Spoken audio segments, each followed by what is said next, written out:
So you can see the Spore here in the center of the screen, and the way that we chose to control the Spore was to use the iPhone's accelerometer. So you can see John using the accelerometer here to tilt it right and left and get some of that motion that you saw earlier in that previous demo. The basic goal of the game is to take the Spore and eat anything smaller than you and avoid anything larger than you. If you do a good job of that, you're rewarded by what we call the evolution editor. And the evolution editor is a great place for us to take advantage of a lot of the touchscreen capabilities of this device. So we've gone from sort of the accelerometer, and now we're playing with the touch.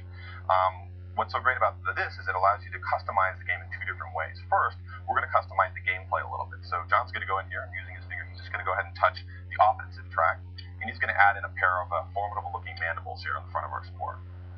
So you see those up here on the front. The next thing we're going to do is we're going to play with a little bit of a creative personalization here. Now this part is more about making the Spore look cool and interesting, and has less to do with the gameplay.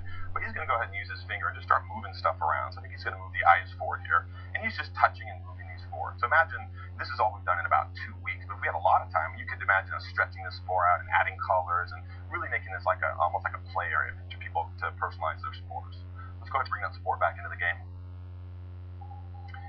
Now we'll talk a little bit about development. You notice we're moving from level 15 to level 16, and when we first came in, we sat down and started working with the framework. It took us about 2 days to get Cocoa Touch up and running. Once we had that up and running, we were then able to bring in our entire game development and got the whole game up and running. So we're only really demonstrating a couple of levels here in the editor, but we have actually all 18 net levels up and running. We have a full editor. In fact, John and I were sitting here playing and creating all these different kinds of Spores and experimenting with what we thought might look interesting to show you all today. It's really a lot of fun. In fact, the accelerometer was so comfortable, we were showing it to a bunch of Apple employees so they could get a sense of it. And they really liked playing with it.